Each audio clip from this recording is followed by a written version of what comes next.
If we're going to be looking for PM session ranges, it's always going to be into previous day. The time window, the amount of time that you're looking inside of, what price range, what high are you looking at ICT, which low are you looking at ICT, regular trading hours, it cuts out all the overnight trading. The algorithm, once we start trading regular trading session hours the next day, it's going to refer back to these specific times and what liquidity exists above and below it. So if we're bullish and we're trading near the opening in this little orange line here that's going to be in every slide, that denotes the 9:30 opening bell. You know, when everybody's on CNBC and they clap their hands, that's when the opening bell occurs for the stock indices and stock market. Now, obviously, they're trading all night long, but that opening window starts that opening range for the next 30 minutes. Where will that usually run for? The high or low? If you're bullish and we take out the PM session low, where it's going to be sell side below that, that's wonderful, because if it's bullish and we have a higher time frame premise that's expecting the market to go higher, how do we know that? Notice that this low here and this low here, that's encapsulated inside of the 1:30 to 4 o'clock New York local time. So below those relative equal lows, there's sell side liquidity. It's really simple. It's simple, isn't it? When you go through the process of listening to me and doing the things I tell you to do, and I justify why you should do all these things, that's the boring parts. The folks that have started making real money, 6 figures, payouts, okay, doctor salaries in a month or less, that stuff comes by listening and practicing and going into their charts and not taking my word for it, but going in and seeing if the things I'm saying are indeed true. This logic, if we're bullish, we'd like to see sell side taken. Why? Because that means that smart money would accumulate those sell side liquidity and absorb it for their buy side. So they're going to treat that sell side as counterparty to their smart money buying. So they're accumulating in the Judas swing. The drop down here just goes into this area here where the liquidity is. So we definitely want to be looking at previous day's session, not just any old high and low, the high and the lows between 1:30 and 4 o'clock New York local time. That's the PM session. That range, the highs and the lows, there's liquidity above and below it. If we're looking for higher prices, we definitely expect it to be running to the buy side. But at the opening, we expect, not always, but we anticipate a run lower, that Judas swing, that every Tom, Dick, and Harry on social media are going to chase that. They're going to think it's breaking to new lows and it's going to keep going lower. No. It's only running down there to take sellers into the marketplace, and they're going to buy them. And then the market runs to the buy side.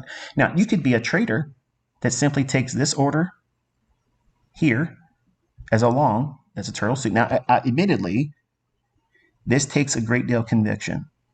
It probably won't be the first thing you reach for learning from me. In fact, it took a lot of time for me to trust that idea of buying below old lows and selling above old highs for entries, not targets. It's easy to do it for a target, but it's entirely different. It takes an entire paradigm shift in your thinking to go into the marketplace and anticipate that as an entry. But it can be done, and it takes time. How you get there is you study old moves like this and you journal them. But your model could simply be wait for the sell side in the previous PM session range. If you're bullish, that's your buy. If you're going in, that means that you're expecting the weekly range to expand higher. The draw on liquidity higher on the weekly time frame. We covered all that stuff in the previous discussions. But going down into liquidity like this when we're bullish, we would reasonably expect it to run for what? The buy side. Where? What buy side? What high are you looking at, ICT? That one right there. Why? Because it's inside the range between 1:30 and 4 o'clock. How, pray tell, is that complicated? It's not complicated. And I've taught this ad nauseum over and over and over again. But you're not listening. So I'm taking you by the hand tonight, right into the charts. That way, everything is perfectly laid out for you. You have absolutely zero excuses. You have no excuses now to know what I'm anticipating. What range am I looking at? I'm not hiding it from you, folks. I want you to succeed. I really, really want you to succeed. Your focus needs to be on the highest high and the lowest low. I'm showing you the highest high in 12 to 1 o'clock because there's nothing higher than the high here. The low formed here between 12 o'clock and 1:30, that's the lowest low here. So we see this low, it drops down there.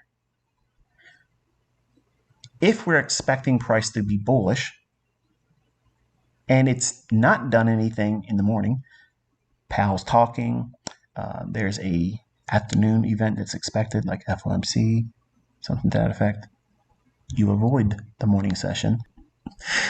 The low here, we can see it running down, taking that when we're expected to go higher. What do you think exists up here that's not being noted on the chart?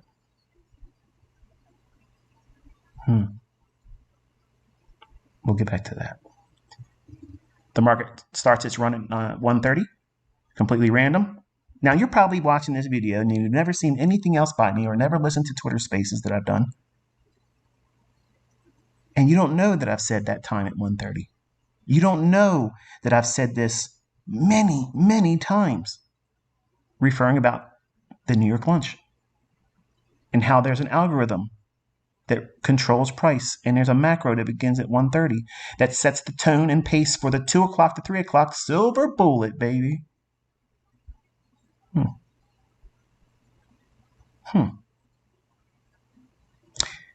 The dots are starting to connect, aren't they? Starting to see a little bit more of the tapestry that's eluded you and everybody else out there that doesn't believe there's an algorithm, doesn't believe that these markets are absolutely controlled by AI. I promise you, that's exactly what's going on. We want to see when we're bullish, the market drop down and take out the New York lunch lows. Even if it's going to reverse, you can trade that here. How can you trade that? Wait for a shift in market structure. Fair value gap. Don't trust the 5-minute chart. I've already shown you today using a 15-second chart. If you're bearish, you can wait for a run up into the opening range gap, take out a lunch buy-side liquidity pool, and then watch and see how it trades back below the New York lunch high. If there's a displacement, what does that mean? See that low right here? Displacement. What does it leave? This candle's high and that candle's low. What is that?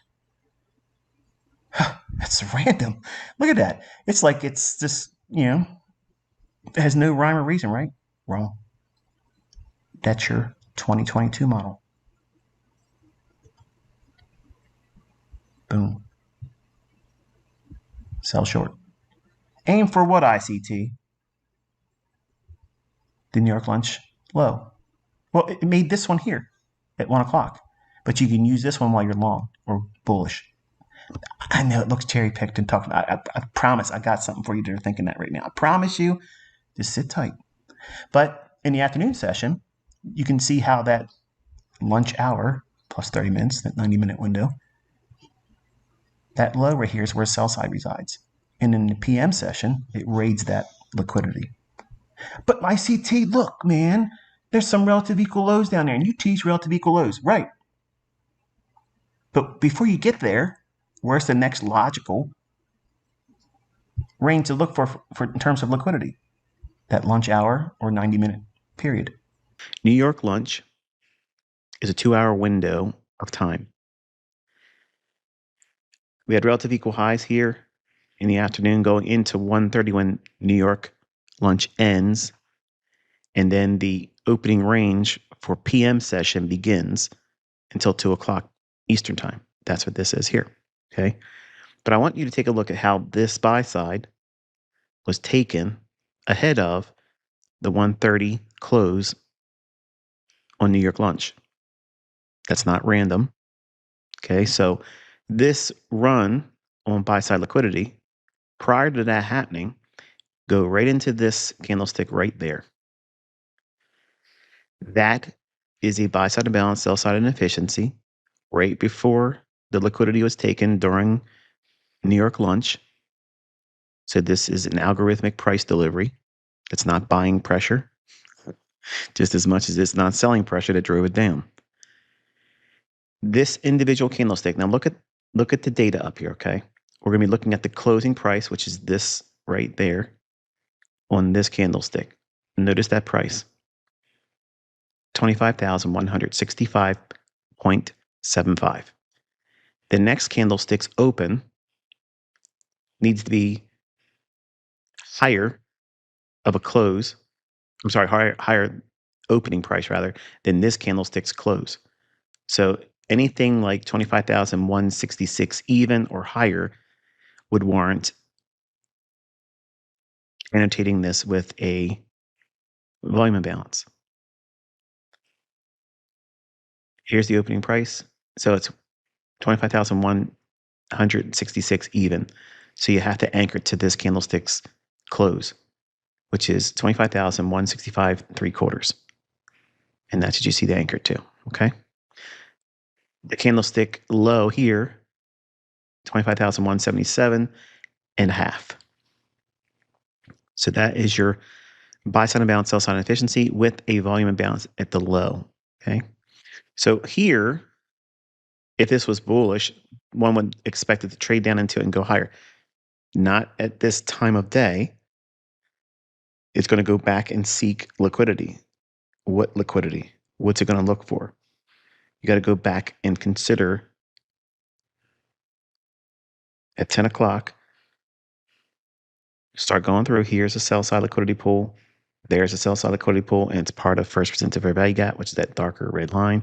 And you have this as well.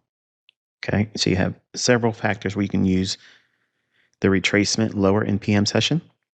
Between these two vertical lines, that is the opening range for PM trading in indices. 1:30 Eastern time to 2 p.m. Eastern time.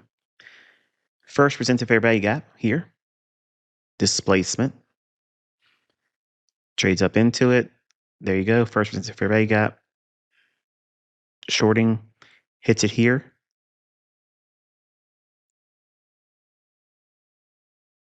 This buy side imbalance, sell side inefficiency is now changing its characteristic to inversion fair value gap. Throws aggressively into first presented fair value gap. Look at the bodies respecting it. It's probably random. Trades up into consequent encroachment of this city with the volume imbalance. Midpoint, bodies respecting it. Consequent encroachment. Trades lower down into regular trading hours, opening range gap. Low for yesterday. You can see it trading there. Look at that reaction there. And then trades down into this inefficiency. I told you that we would see it act as an inversion.